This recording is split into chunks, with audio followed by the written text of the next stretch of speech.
Hey everyone, today I'm going to be doing a small makeover in my laundry room. Before we get started, full disclosure, I totally messed up and didn't take proper before videos of this space. So here are a couple of pictures I was able to find of the before to give you an idea. It's not a bad room at all, it's totally functional, just a little plain and lacking personality. Before starting any makeover, I like to make a Pinterest board to gather inspiration images.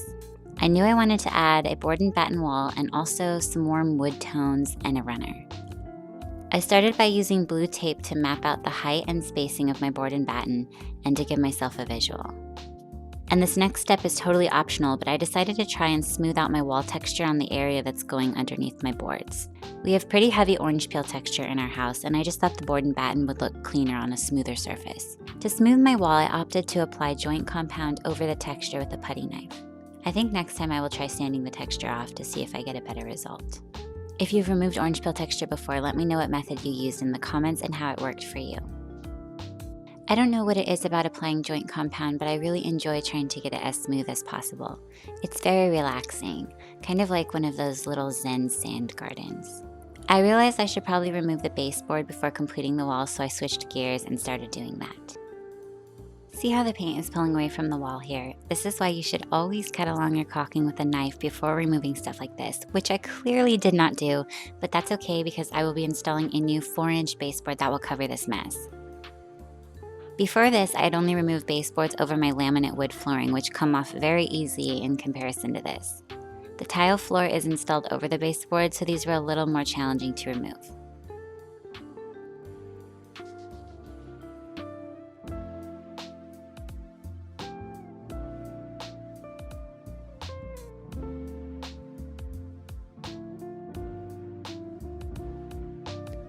Side note, I will also be doing this wall on my left, but I had to wait for our washer and dryer to be moved out of the room. So in the meantime, I'm just trying to get as much done as possible with them still in here.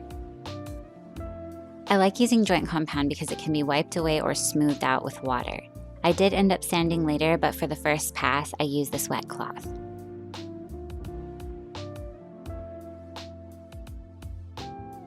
Here's what it looks like after the first round of smoothing. As you can see here, there are some patches of wall texture showing through, so I'm going over them with another layer of joint compound.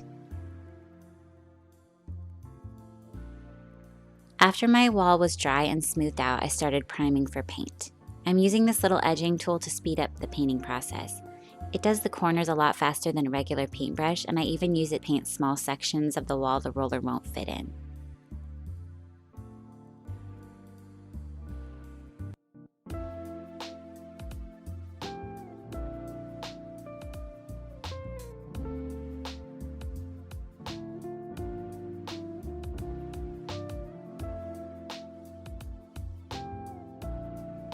After priming, I started to paint the bottom section of the wall. I'm using Agreeable Gray by Sherwin-Williams. Here's me realizing the smooth roller I bought was leaving a texture on my freshly smoothed wall.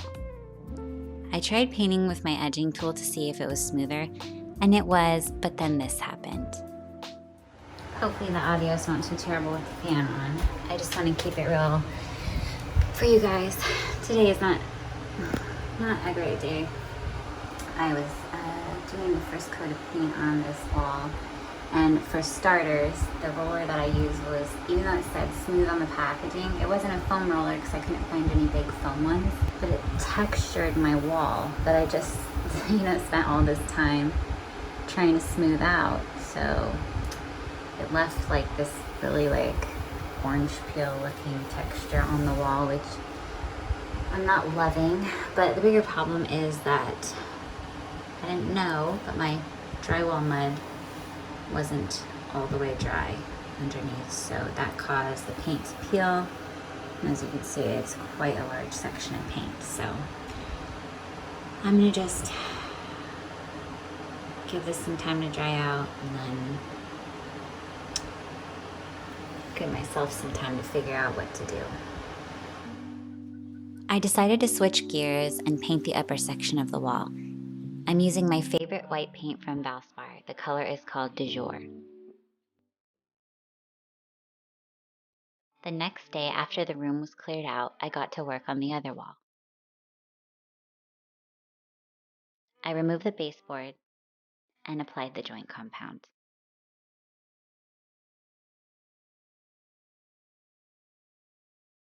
While I waited for the wall to dry, I primed and painted the top and adjacent wall.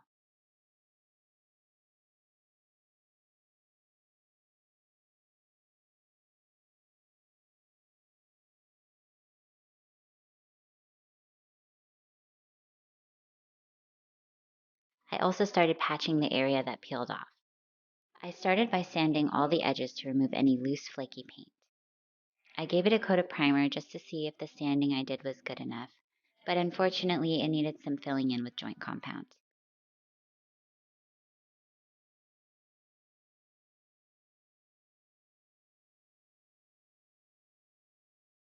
While waiting for that to dry, I decided to add the long horizontal boards to my first wall. I used 4x1 MDF boards for this part, and I attached them to the wall with construction adhesive. I added a few small nails by hand since I don't own a brad nailer yet, and I wanted to make sure they didn't slip, although I was very impressed with the strength of this construction adhesive.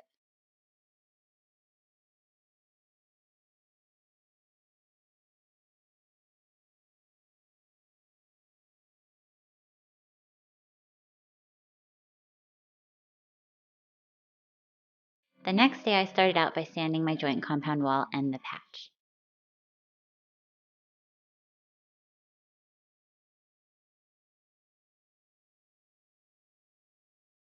After cleaning the dust from sanding, I applied a coat of primer to both areas.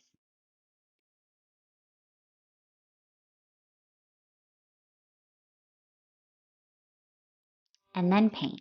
I did pick up a foam roller, but the store only had 6-inch ones. Although since I'm not painting a huge area, it was okay.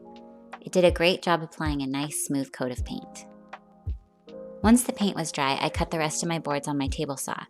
This was actually my first time using it, and to be honest, I was a little intimidated, but I'm so glad I tried it out. I can't wait to use it again on another project.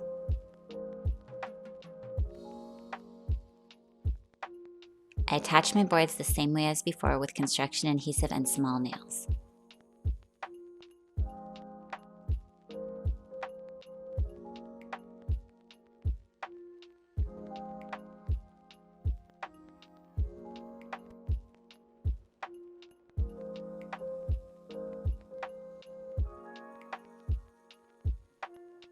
This piece I'm attaching right here is what really elevates this board and batten in my opinion. It's a 1x2 piece of MDF turned on its side. It creates a small ledge around the top of the trim.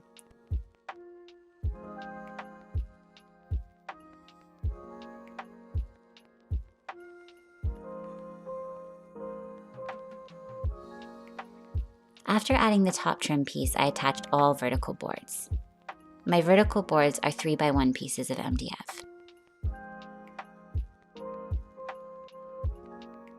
Then I added caulking to fill the seams and give everything a clean and polished look.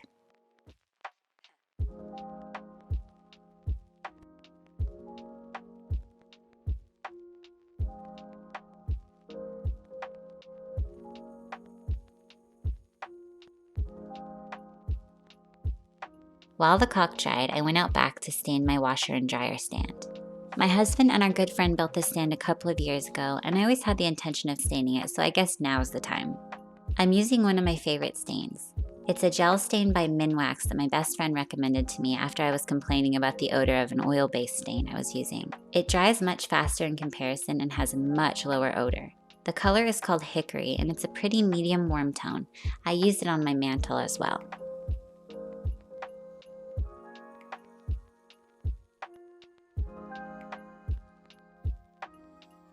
I went back inside to finish painting the board and batten after the caulking was dry. And to give my not-so-cute utility sink a little update, I'm using this marble contact paper from Amazon. I will link it and everything else in the description below.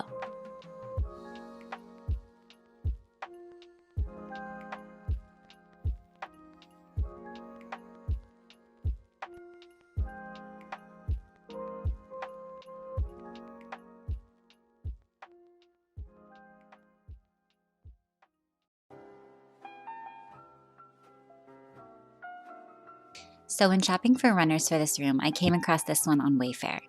It was a closeout sale for $15, but here's the catch. There were no pictures of the actual runner, just the larger version of this print. I don't know if any of you play Animal Crossing and are familiar with Sahara, the mystery rug vendor, but every time she visits my island, I buy one of every rug she has. And apparently my penchant for mystery rugs carries over into real life as well. But for $15, how could I say no? The rug is sold out now. It does say it will be back in stock in September. I don't know how accurate that is, but I will link it in the description if you want to check it out. To finish off this room makeover, I did a little decorating, hanging this thrifted frame and installing this hook.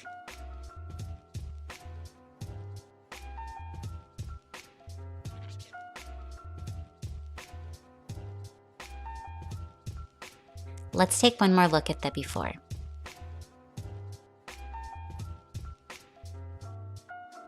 And here is my finished laundry room. I had a great time with this makeover and I am so happy with how it turned out.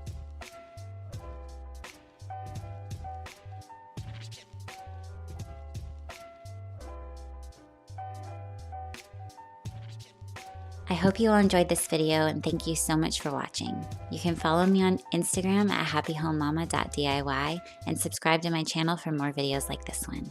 Have a great day.